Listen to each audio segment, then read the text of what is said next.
Hey guys, welcome to the Poker Fighters Fantasy League battle between the Twinleaf tauros and lillycove ludicolos. Let's get this underway. And you'll see that previous this match, the Twinleaf tauros was 0-4, or 0-3, and I think the lillycove ludicolos with 3-0.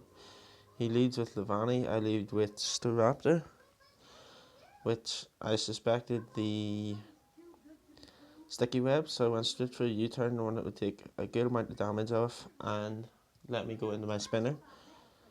It's turned out to be the correct prediction. Now,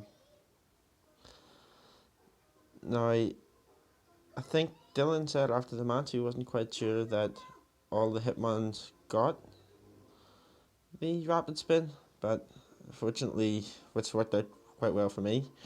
As you can see, I get rid of the webs, which would have been a huge disaster for my team. And I can just bullet punch, finish off the Levani. Me and Dylan have battled quite a few times, and quite often, or every single time, it's been very, very close. Now here he comes out with Golbat to get a very smart double switch,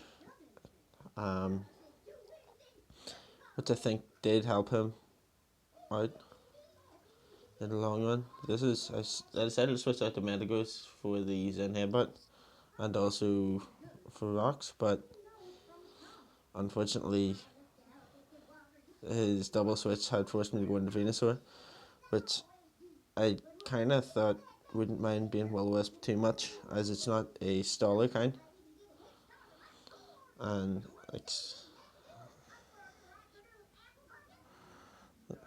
like a Mega, of course, as that is, has to be first turn Mega in this league.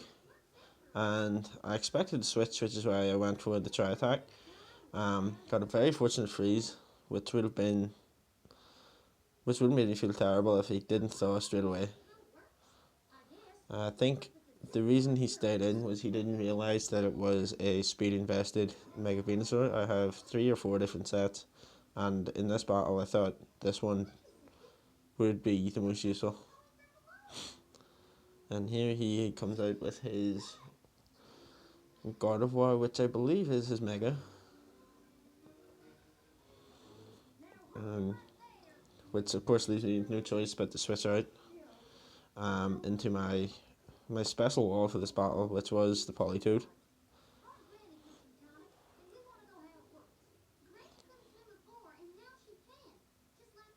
And he did. It is his Mega, as you can tell. He's went for the first turn Mega, which isn't that common in a lot of places. But it is a little here. As you can see, the Will-O-Wisp was a surprise, and I was lucky I switched out into another special attacker. He might have suspected the Metagross.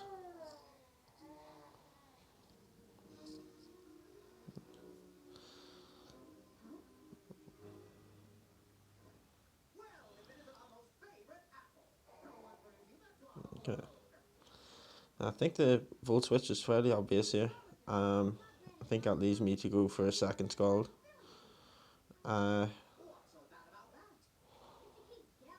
This play was quite questionable. I don't quite understand why I decided to go out into the Heatran, but it's not going to take that well at all.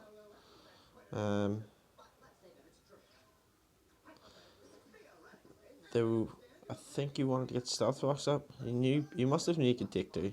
Dylan is an incredible battler, and nothing comes. He doesn't tend to make bad plays. So there obviously was here. As you can see, Heatran barely survives. Now this is a smart play coming up now. He decides to taunt, I believe, and even though I do want to finish this off, the reason I think he's done this is because his Heracross is Moxie, and if he was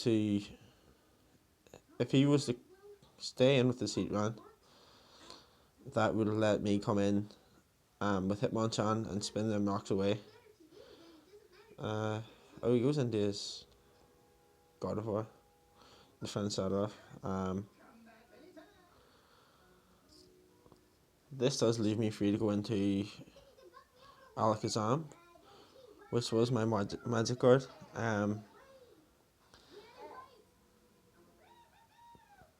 This is a bit of a back and forth battle because, as you can see, he wants to. I suspected the pin missile to break the sash and KO the Alakazam, but which was fortunately correct prediction. And this is where the game gets kind of tactical, where basically he's trying to break the sash of Alakazam while I'm trying to keep the sash active because I know that that's my win condition. I get my own stealth rocks up, which will in turn let me slowly chip away at that Heracross, because this basically comes down to the battle of whether Heracross wins it or Alakazam just helps me chip away at his whole team.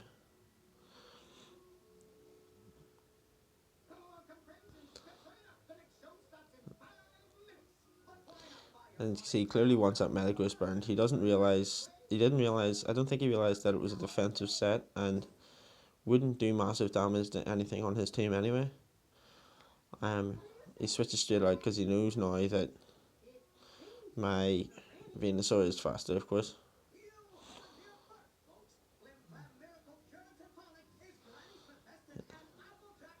That helps, taking a good bit of chip damage off on the Heracross.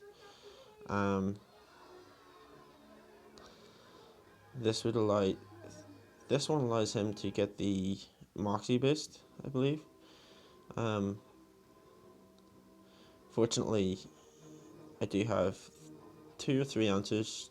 I have one main answer to the Heracross. At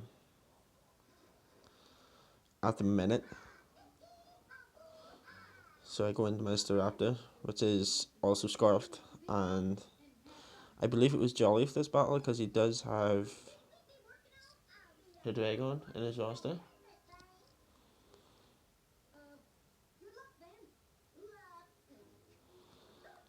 And he goes out into the Rotom, which I had predicted, and why I did not go for Brave Bird as opposed to the possible KO on the Gardevoir if he decided to bring that in.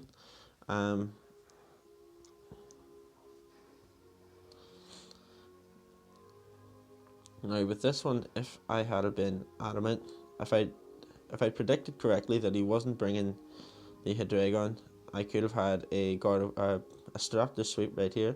And as you can see, it was Jolly. It just lacked that little bit of stopping power that would have let me finish off the Gardevoir. And now I can obviously finish it with the Alakazam and still preserve its sash. Now, the reason I think he keeps going into this is the only move that would guarantee him the KO would be if he hits the pin missiles. Rock Blast, I think he needs 3 or 4. At this point, I was happy to let Hitmonchan go down, so I could preserve my priority in Metagross and in the sash on Alakazam.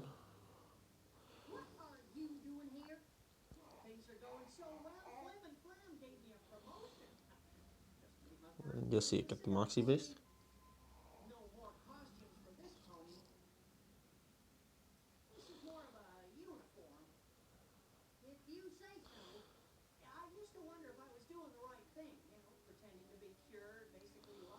As you can see, it was a very, very close battle. At this point, from where it is, I can now go for a Zen Headbutt. But no, That's right. I didn't do that as I wasn't quite sure what this wanted to do. Um, his last two Pokemon were the Heracross and the Golbat, which now meant that I could sacrifice off the Alakazam. Um, there was no way Golbat was living a stab psychic from Al, and now that his Heracross is in Bullet Punch range, Alakazam can go down too.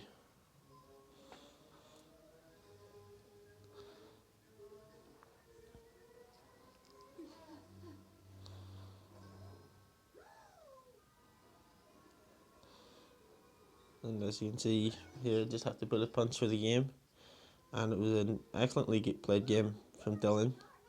I could see why he has such a good record in the league. He is the current champion from last season, and I wish him all the best in the rest of the season.